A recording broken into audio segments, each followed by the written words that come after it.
In this video, I want to talk about three things. Did Amex just ruin their Platinum card with this small change to the Resi credit? This could cost you $400 per year in value if you end up being unable to use the credit because of this. Then we have the new 5% categories for the Chase Freedom cards, and we also have a new bonus on the slightly upgraded Chase Sapphire Preferred. Hey credit warriors, welcome to the show. My name is Ben Hedges, aka the Credit Shifu, and on this channel I cover US credit cards, personal finance, and luxury travel. If you like the sound of that, please subscribe, but let's get into it. And this video is brought to you by Silo, the brokerage where you earn credit card style points on your investments and get your Amex Platinum and Gold card for free. But more on that later. Okay, so take a look at this article. Changes coming to Resi credit eligible restaurants. So the Amex Platinum gives cardholders a $400 per year Resi credit, $100 every quarter. And actually the Amex Gold gives you $100 a year, $50 every 6 months. So far, this credit has been usable at any restaurant in the Resi program. You don't even need to book through the Resi website. You just turn up and use your card to pay. But this just appeared on my June 9th Amex Platinum statement. Update to the Resi credit benefit. Effective August 1st, 2026, US restaurants and other food and beverage establishments, e.g. wineries, cafes, must be indicated as eligible for the Resi credit on the Resi website or the Resi app at the time of purchase to qualify for the benefit. Qualifying restaurants and other food and beverage establishments will be indicated as eligible on their booking page on the Resi website or the Resi app and are subject to change at any time. So this makes it sound like only a portion of the restaurants on there will actually qualify for the credit. It will have to indicate here on the booking page, like you see here, that the restaurant is eligible. You can see it now because we are not at August 1st yet, so actually right now every single restaurant on the Resi site has this. Now this could obviously be a massive devaluation, since if you don't live in a big city, there's going to be very little choice with Resi, okay? In my small town, for example, there's one Resi restaurant. And if that isn't eligible, then I would find myself making special trips elsewhere, probably spending more money to use it, and it might not end up being cost effective anymore. Amex has given no indication on how they will decide which restaurants are eligible, like is it going to be a rotating thing or whatever. But there is another theory that might indicate that this change won't be as bad as we thought. And it might even be that all restaurants that are currently on there will remain eligible. Let me explain. Actually, don't let me explain, just let me read it to you from Frequent Miler. Here's what they say. Amex recently announced that it would fold the TOC dining program into Resi this summer.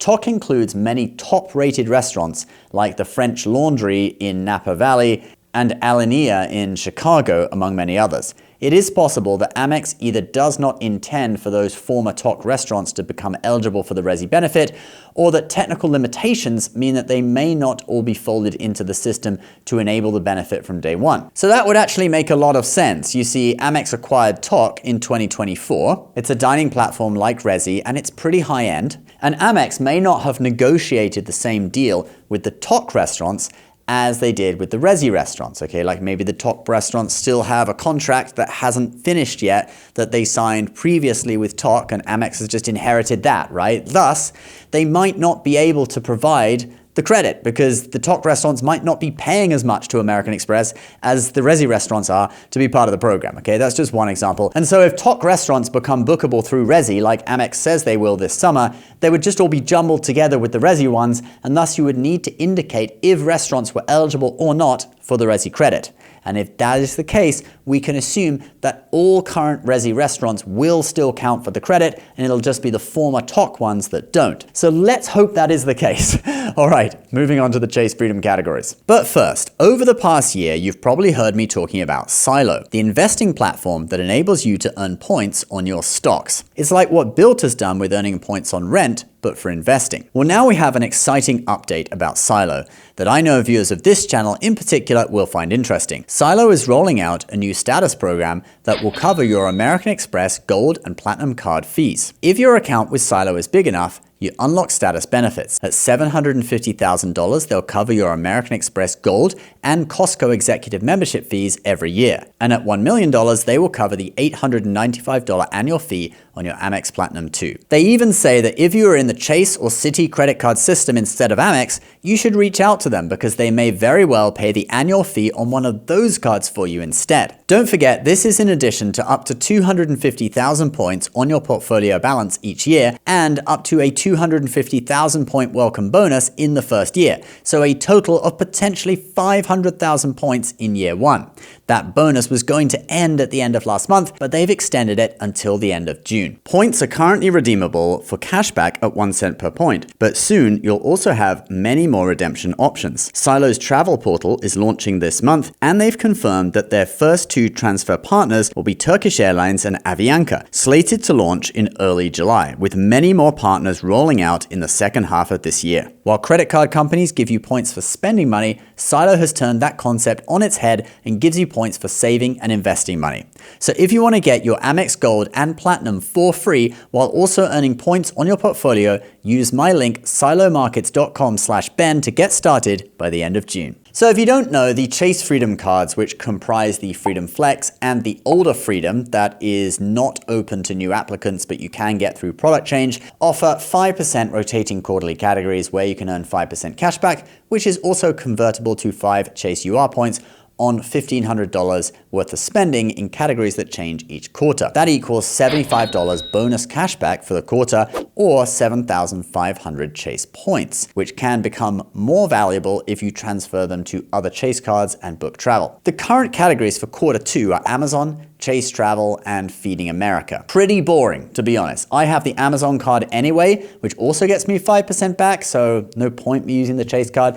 I have other cards that get me 5x on travel, and I never get why credit card companies would give you a bonus on charitable giving. Like, if you are using a credit card to get points or cashback, that implies that you are trying to get more value for yourself, all right? Not give money away. Don't get me wrong, I'm not against charitable giving, but it just doesn't really make sense to me, all right? So anyway, you have 2 weeks to finish maximizing those categories, but now let's have a look at the categories for quarter 3 of 2026, which begins in July. Gas, public transit, and EV charging, select live entertainment, and donations to United Way. So gas is a great category to have, although we could have done with it in quarter 2 really, since gas prices are now coming down as long as this new Iran deal that they just signed holds. Then public transit is always a win for people who live in cities. The new OMNY cards that replace the Metro card are $35 a week for unlimited subway. So that ends up being $420 a quarter, $420. So that's like almost a third of the $1,500 in spend covered by your subway pass alone. I can't believe Metro cards aren't a thing anymore. Like, I only just found that out today researching this video. Then live entertainment is kind of hit or miss. Some people will really benefit and some, like myself, won't, because I never really go to concerts or sporting events or whatever. And don't even get me started on having a charity on there as part of the categories, okay? If I'm giving my money away, I don't need to earn a reward back on it, all right? I'm totally fine with not having that money, all right? You might as well give that extra 5% to the charity. Those will start on July 1st. You do need to activate them in either the Chase app, following a link in your email, or at a Chase ATM. If you put any Chase card, like even a debit card, into a Chase ATM, and if you also have one of the Chase Freedom cards, it should come up with a pop-up to activate the categories. All right, guys, let's move on to talking about the new bonus on the Chase Sapphire Preferred. Okay, so last week, Chase announced a small refresh on the Sapphire Preferred that was due to start today, all right, on June 15th. The most notable thing happening is that the hotel credit is doubling from $50 to $100 per year. I did a video on it last week, looks like this. You can check it out. I'll put it on the end screen of this video. But in that video, I said this about whether the refresh that went live today would be accompanied by a higher bonus. Check this out. There's no word yet on whether there will be a special bonus on June 15th. I'm guessing there probably won't, since I think they would have mentioned that in the press release. They're also adding quite a lot of value without changing the annual fee, so I'm leaning towards no special bonus, but don't quote me on that. So yeah, I hope you didn't quote me on that, because today I checked out the card's landing page and look, 100,000 points for spending $5,000 in your first 3 months. That's up from the previous bonus of $75. $25,000. So that's an awesome bonus, and I may actually get this card. Can you believe that I have never had the Sapphire Preferred? All right, it's like the most standard credit card. All the travel bloggers promote it because it gives good commission on people who refer others to it. But yeah, I've never had it, so I'm totally eligible for the bonus. My wife's actually had this card twice. Okay, she's got it, she got the bonus on it, then she canceled it, waited 4 years back when they had the old 48-month rule, and she applied for it again and got another bonus. But I have never had it, all right? I've had the reserve, but not the preferred. So yeah, I think I might actually cancel my British Airways Visa Signature card from Chase, which actually frees up $15,000 in available credit, since that's the credit limit on that card. Once you get to really high credit limits with Chase, like I think I've got like 50 grand or something in credit with them, they get a little bit insecure about giving you new cards. So I will have to probably cancel something. I'll probably cancel that one and get the preferred. So yeah, this bonus is available now for you to apply for. Not sure when it will be available until, but things like this normally stick around for about a month or so. All right, guys, that's the video for today. Thanks for watching. And don't forget, if you want to get your Amex Gold and Platinum for free, whilst also earning credit card style points on your portfolio, use my link, silomarkets.com/Ben, also down in the description, and get started by the end of June. Please subscribe to our channel if you're new. We'll see you in the next video. Bye-bye.